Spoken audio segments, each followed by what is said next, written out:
안녕하세요. 안녕하세요. 분위기 굉장히 좋은데요? 네. 아마 여기 오신 분들은 누구보다도 자기 삶에 대해서 애정과 열정이 많은 분들이시라고 믿습니다. 끄덕끄덕 하시네요. 제가 잘 맞춘 거죠? 오늘 저의 강연은 비주얼 강연이에요, 사실. 지금 여기 보면 지금 의자죠.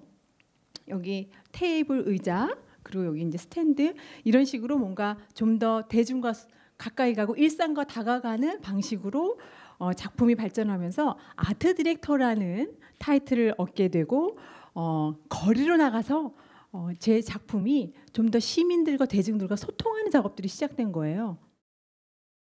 거리에 빛이 되어주고 그늘을 만들어주고 그리고 이렇게 테이블 소파 작품으로도 소통을 하고 있습니다. 그리고 오늘 이 자리에는 결국은 저 많은 타이틀을 어떤 타이틀이 좋으세요? 뭘로 해드릴까요? 질문에 멀티 아티스트라는 보쌈 같은 타이틀을 안고 이 자리에 서게 되었습니다. 명함의 타이틀과 나의 꿈의 타이틀이 같으면 그건 더없이 좋지만 나만의 타이틀을 만들어 볼 필요가 있습니다. 거기엔 내 꿈과 미래를 담을 수 있는 아주 중요한 시발점이 되어요. 정말 작은 종이 조각이잖아요. 명함 쪽지에 거기에 내 타이틀 하나 적는 것 대단히 어렵습니다. 타이틀을 길게 나열할 수는 없잖아요. 처음 시작은 길게 나열할 수밖에 없을지도 몰라요. 점점 줄여가도 좋습니다. 압축해서 나는 여기에 내가 어떤 타이틀을 넣을 것인가. 이것은 굉장히 짧고 간단한 얘기지만 사실은 그것을 위해서는 대단한 노력과 과정을 필요로 하게 됩니다. 그리고 당연히 그 타이틀은 무엇과 같은 타이틀이 아니라 누구를 멘토로 삼고 닮는다 하더라도 그것을 넘어선 나만의 타이틀이 필요한 거겠죠. 자, 그러기 위해서는 나를 찾아야 됩니다. 그리고 오늘 제가 주제로 골라온 창의성이 들어갈 수밖에 없습니다. 아주 작게 간단하게 여러분들 스스로의 창의적 타이틀을 한번 만들어 보라라는 이야기로 창의성에 대한 이야기를 풀어나가 보도록 하겠습니다. 한번 생각해 볼까요? 창의성이 뭘까요? 창의성은 분명히 천재성과는 다릅니다. 창의성은 누구 안에나 있습니다. 창의성이 저 바깥에 있고 정말 창의적인 인재가 따로 있고 그리고 내가 그걸 닮아가거나 그렇게 쟁취해야 하는 것이 아니라 사실은 내가 가지고 있는 남과 다른 나만의 재능, 그 재능을 찾아서 그 원석을 갈고 닦아서 빛을 낼 수 있는 보석으로 만들어내는 것이 창의성. 그래서 내 안에 있는 창의성을 갖는 게 상당히 중요합니다. 저는 창의성 개발 노하우로 가장 중요한 걸 첫 번째로 관찰력을 꼽습니다. 관찰하기 위한 노트 하기를 권해드리고 싶어요.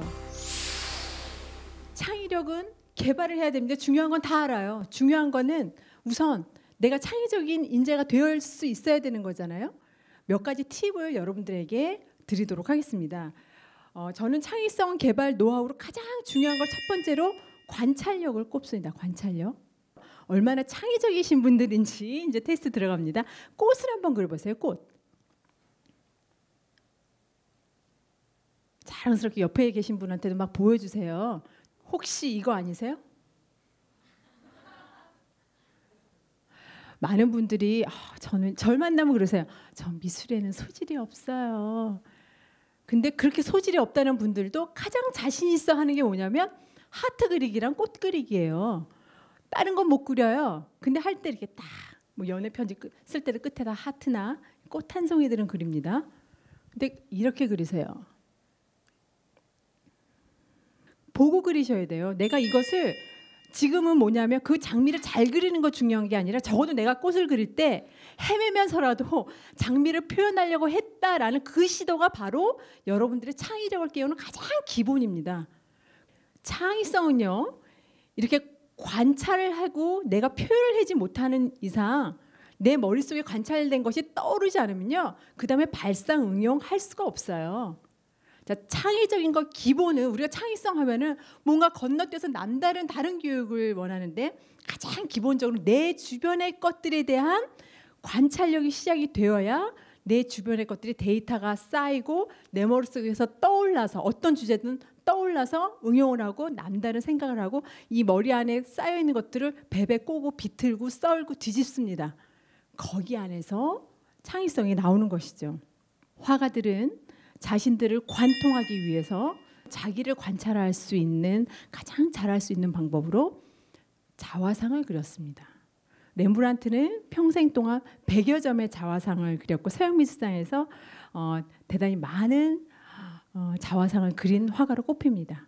그리고 그의 자화상이 특별히 평가를 받는 이유는 그냥 잘 그린 기술적인 측면이 아니라 그의 자화상을 보면 그 안에 내면적인 고뇌가 그 얼굴 안에서 너무나 잘 표현되어 있다. 사실이 아니라 그 진실을 드러냈다는 평가 때문에 높은 평가를 받습니다. 빈센트 반 고흐도 39살에 요절을 했지만 약 30여 점의 자화상을 그렸다고 합니다. 우리가 아는 것은 다 몇 점에 불과하죠. 귀를 절단한 사건 이후에 그렸습니다. 보통 같으면 내가 귀도 좀 다 난 다음에 그릴게요. 내가 사진을 찍을 때 이럴 때 사진 찍겠어요, 여러분? 다 낫고 상태가 조금 좋으실 때 그때를 택해서 하겠죠. 그러나 지금 이 빈센트 반 고흐가 자화상 그 상황에서의 자화상을 그린다라는 것은 자신을 관통하기 위한 노력입니다. 네, 그다음에 윤두서 어부사시사의 윤선도 증소 이 윤두서 화백의 자화상 여러분들 너무 잘 아시고 계십니다. 아마 저분은 저렇게 자신을 들여다보면서 자신을 관찰하고자 노력했구나. 하지만 아마 이 그림을 여러분들이 직시를 하면 아마 저 눈빛에 여러분 자체가 뚫려 나갈 것 같은 그런 느낌이 들지도 모릅니다. 어쩌면 움츠려들지도 몰라요.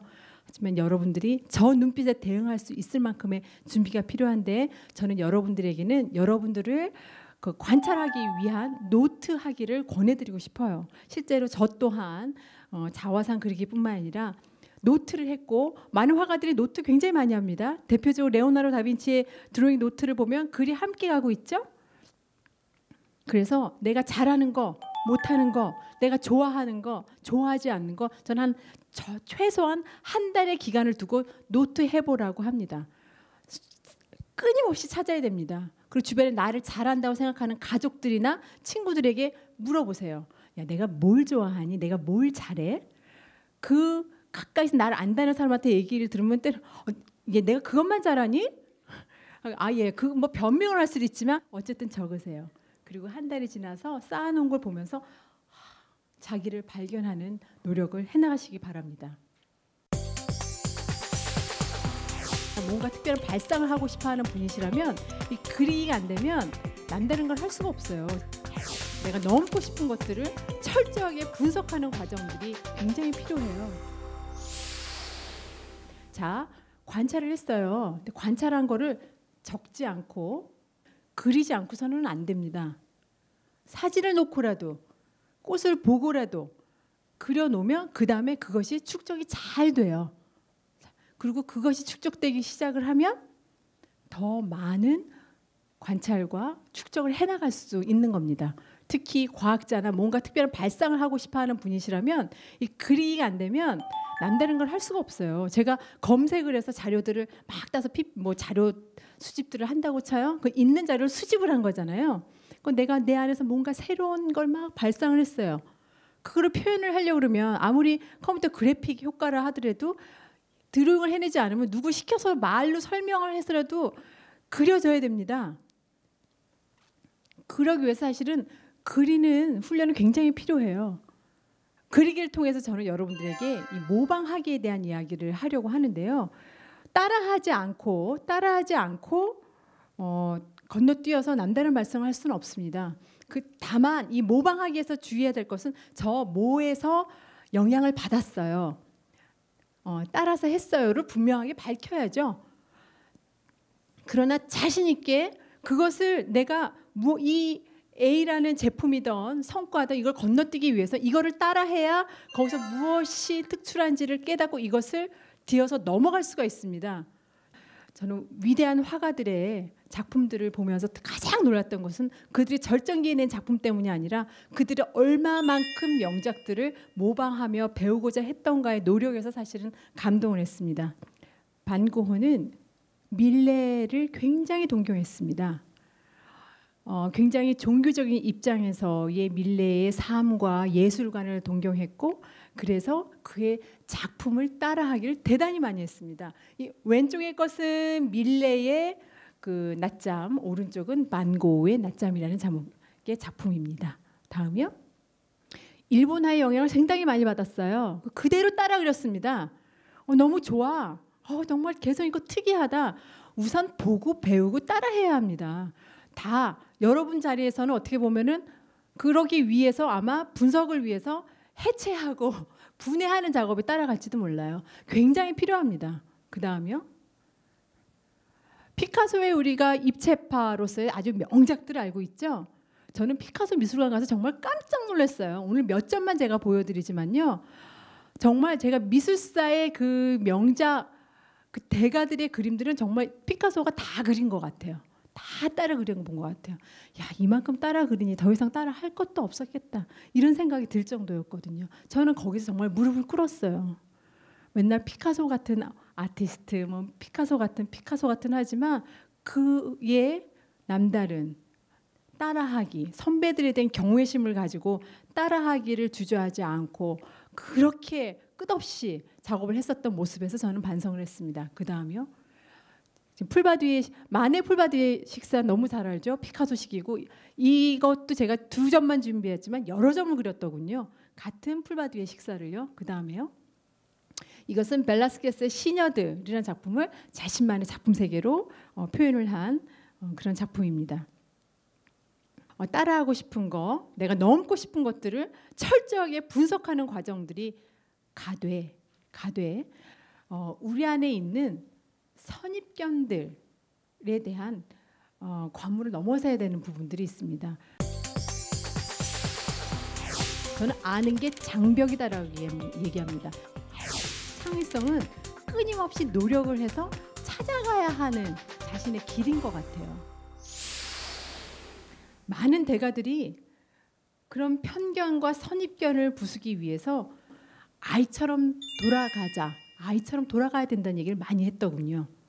작가는 글을 쓸 때 항상 7살 어린 시절의 시선을 유지하려 노력한다. 어린아이가 글을 쓰기 위해 사물을 보고 생각하는 방법이 창작의 열쇠다. 아는 게 힘이다라고 들었습니다. 아는 게 힘이다. 아는 게 벽입니다. 아는 게 병도 아니에요. 벽.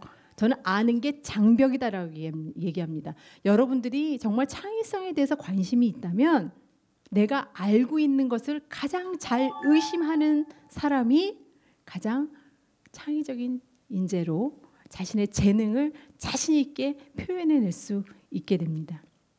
가장 위대한 발명은 바로 어린이의 마음이다. 저는 이 말을 이해하는데 굉장히 많은 고민과 시간을 보내야만 했습니다. 이해가 되지 않는 거예요. 그 말 자체는 멋있는데 그걸 공감하기가 너무 사실 힘들었습니다.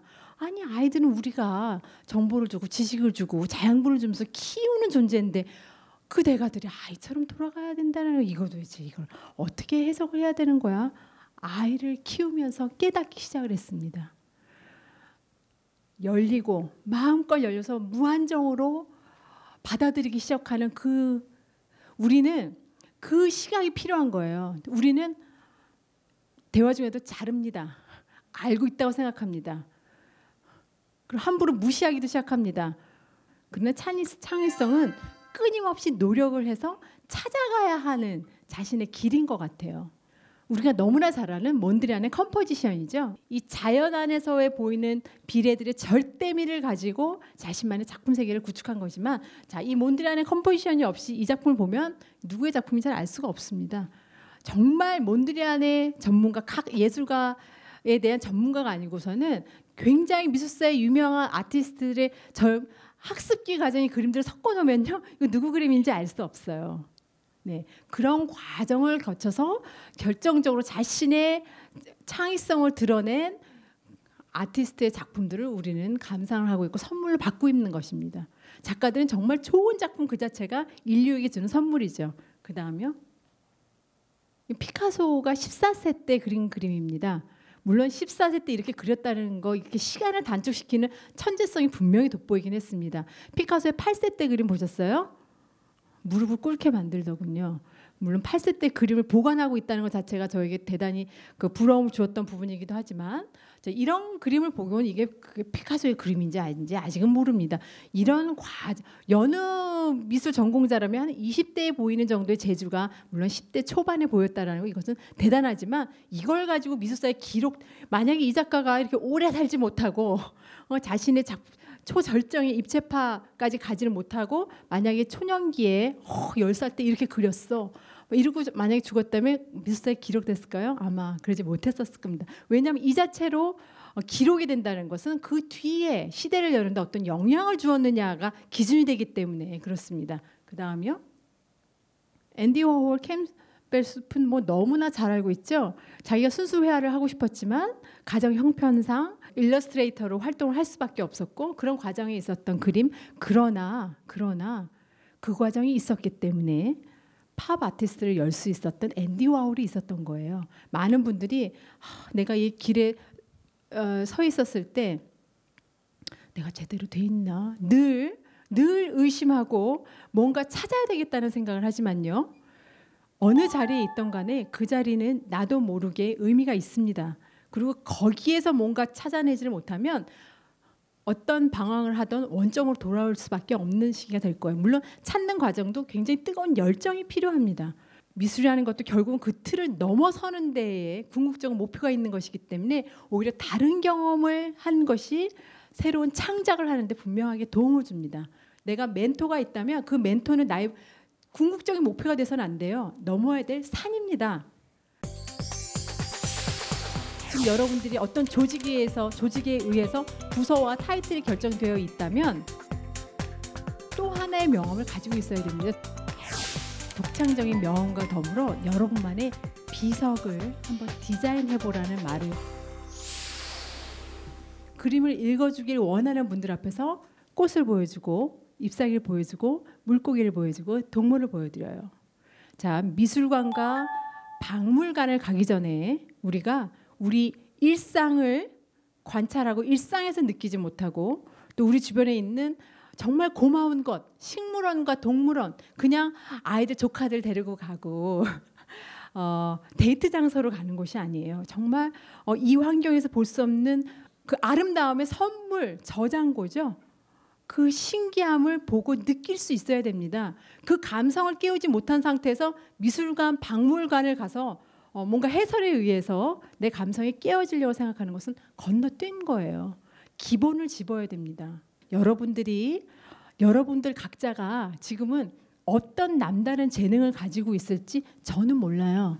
여러분도 지금 다 알지 못할 겁니다. 여러분에 대해서 여러분이 가장 잘 알아야 됨에도 불구하고 노력을 해야 됩니다. 어떻게 노력을 해야 하는지 몇 가지 말씀드렸죠. 여러분의 관찰력을 깨워야 되고 그리기를 해보시고 상상력, 어린아이 눈높이로 가서 내가 알고 있다는 것을 부시고 끊임없이 인내와 노력을 가지고 그리고 기본적으로 미술관, 박물관에 앞서서 내 일상에 대한 소중함, 식물원, 동물원부터 수족관까지 가서 보고 느끼는 노력을 하시라는 말씀을 드립니다.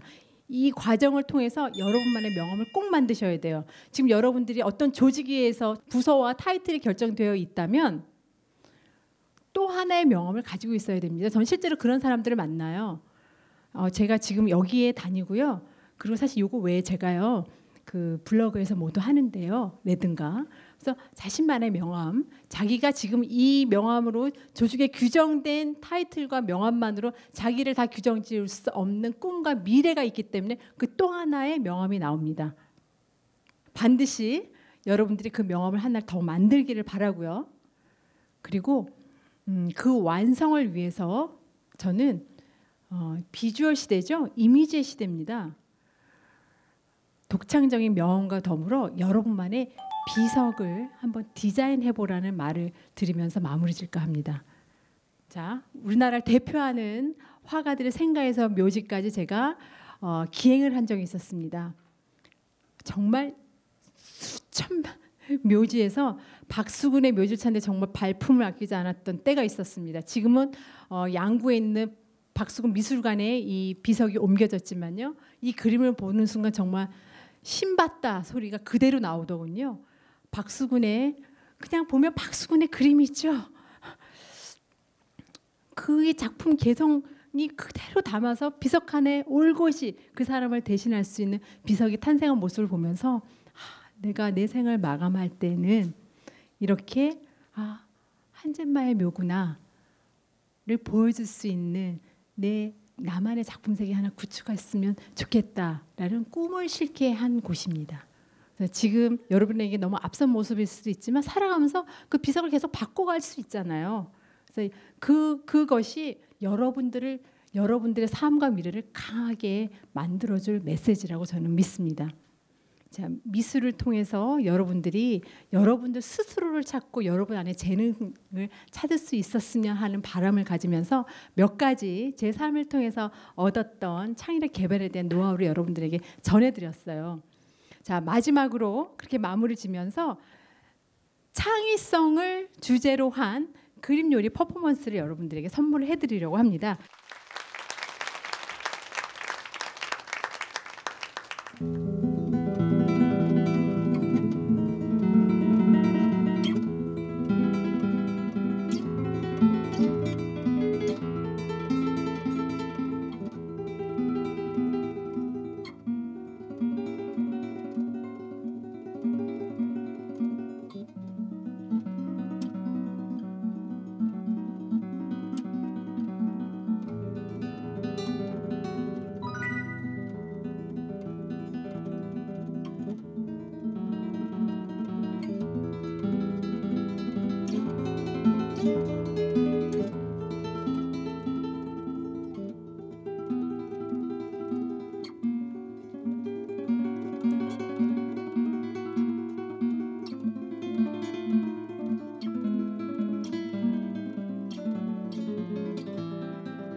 창의력은 말로 전하기보다 뭔가 보여드려야 된다는 생각을 가지고 이 자리에 함께했습니다. 여러분들이 보고 느끼시고 여러분들 안의 창의성을 조금 자극할 수 있었다면 그것이 제가 여러분들하고 함께할 수 있었던 이유가 아닐까 하는 생각을 하면서 저 또한 좋은 퍼포먼스를 할 수 있었고 이것을 여러분들에게 선물할 수 있게 되어서 너무나 기쁘게 생각합니다. 감사합니다.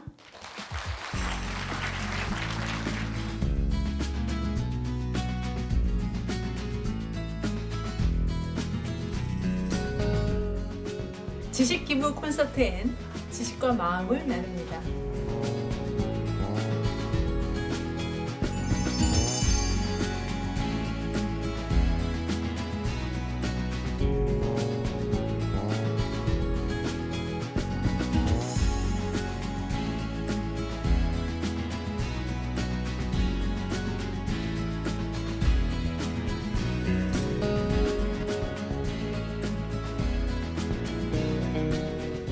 요리랑 그 미술이랑 접목해서 하신 게 되게 재밌었어요. 흥미로웠고 어려울 것 같고 좀 접하기 힘들 것 같았는데 좀 되게 재밌는 방향으로 접근해 주셔서 재밌었고요.